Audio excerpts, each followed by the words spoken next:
So there's a lot of negative talk in all the media about things to do with the Paris attacks and Islam and Christianity and bullets and fighting and killing people and fighting back, terrorism, all that. So I thought I'd do a thing about the about a set of questions that's taken me a while to answer as a human being on the planet, and that thing is God and existence and all that stuff. A lot of people thought when Darwin came along that Darwinism meant that God therefore couldn't be. Now Darwinism, if you look at it, and it's taken a while for me to realise this, so I wouldn't be surprised if younger people don't know this, or even some people who just haven't thought about it much. Darwin really described a mechanism. His theory of evolution, that's all it is. And it's massively important, but that is all it is. It says that animals can, given a different environment or situation, adapt and evolve, which is a brilliant thing about DNA. It seems able to reprogram itself over generations. Successive generations can resolve problems by changing themselves. Lizards apparently can rewire their internal organs if there's no food of the right type that they were used to. They can, even without generations occurring, they can rewire themselves, and that requires something special to happen. So Darwinism is really a mechanism. You can't tell me, and I don't accept this, that we come from frogs.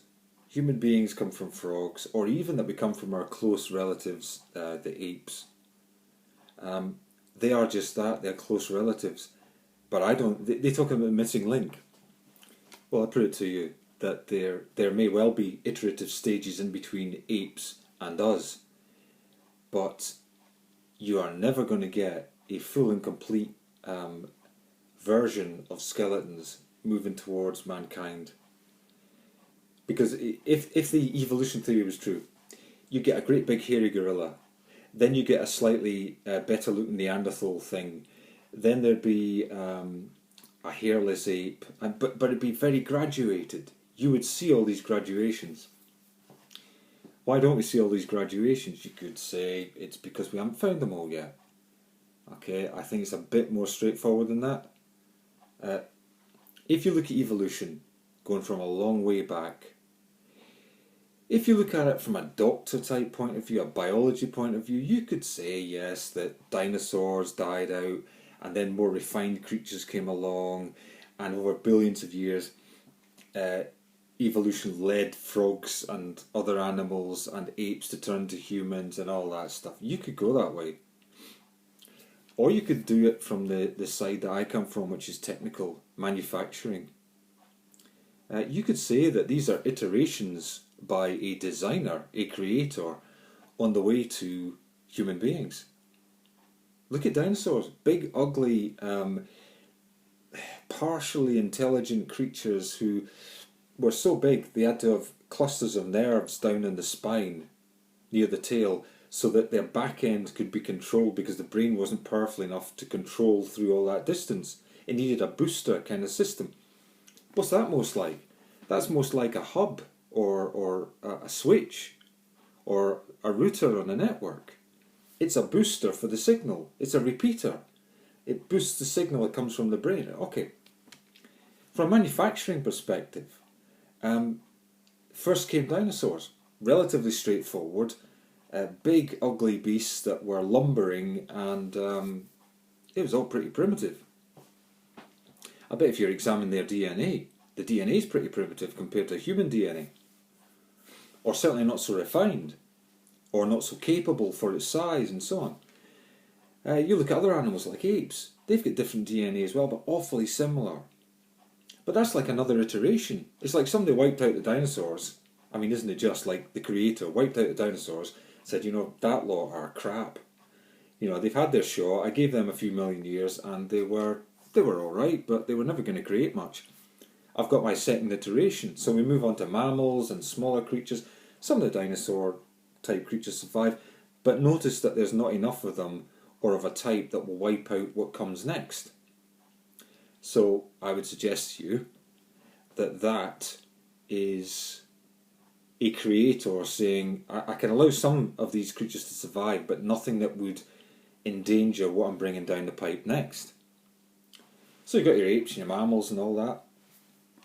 And you eventually come on to humans, which we're going back maybe, records that we've got 5,000 years maybe, 6,000 or 7,000 years maybe.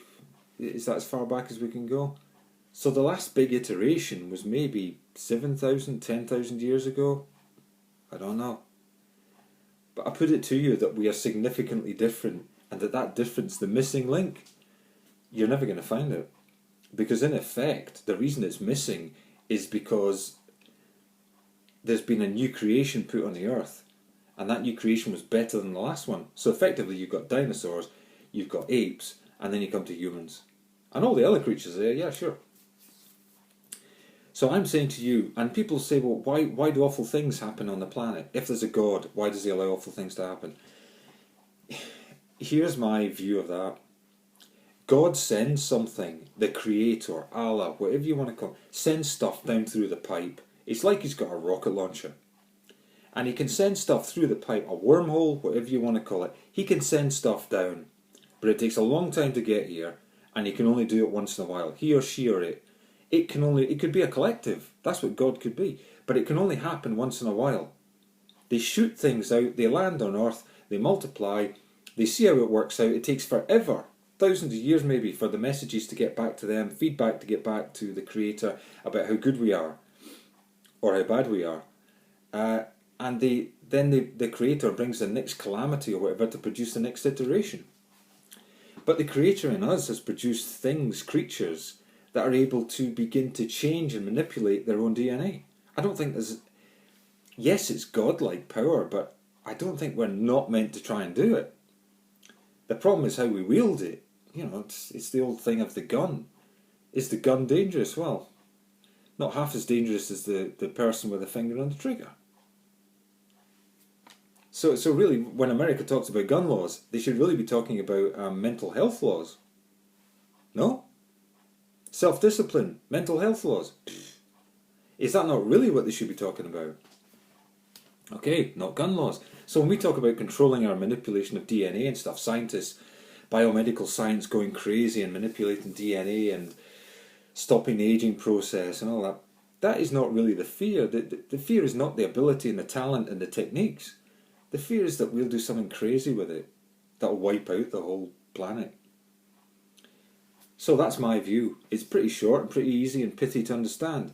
The reason why God doesn't control, Allah doesn't control, fate, chance, whatever you want to call it, doesn't control day-to-day stuff, is because they don't, the collective that is God or the being that is Allah, does not have day-to-day control. They have control that they can exert now and again through big events, like dropping the dinosaurs on the earth, like dropping the apes on the earth, like making humans whenever we were made, the latest iteration it seems, and possibly a last iteration that the Creator would create would be us.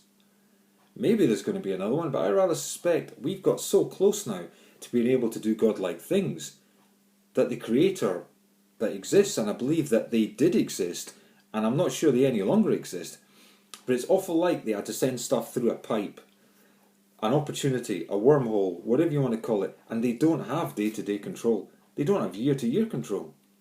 They would probably stop bad stuff happening. It doesn't work like that. They have limitations too. Okay? That's it. In, 9 minutes? That's the theory of evolution and the world and everything explained. Evolution, Darwinism, is just a mechanism, but boy, it's a clever one, and yes, I totally get what the guy's saying. But he did not preclude the existence of God. In fact, creating that mechanism is even more clever than just creating something that is. Yeah? The Creator, whatever they or it is, created something that can evolve itself thereafter. And that fits with my theory that they're able to send something now and again to Earth. And boy, is the Earth rare. It's both a spaceship and a planet for us to live on, and a world that we exist in. Yeah, the act of creation really was something special. So don't get lost in all stuff about ISIS and so-called Islamic State and who's going to bomb Syria next. Okay, the big question is, how did we arrive here, and why doesn't God save bad things from happening? And I say to you, it's because even God, Allah, whatever you want to call it, even it has limitations. It's only in contact with us now and again, through a wormhole, wherever you want to call it. And be glad, because the whole concept of Genesis is wiping out something before you create the next thing. So be glad that God doesn't interfere too often. Allah doesn't interfere too often, whatever you want to call him. So Allahu Akbar, God bless you, whatever you want to believe in. Okay, fate, chance. It's up to you as long as you don't hammer it down on others. And that is my explanation of how we came to be and why God doesn't prevent bad stuff from happening every day. Interstellar, the movie, has it much closer than any theology I've ever heard expounded. Thanks for watching and listening.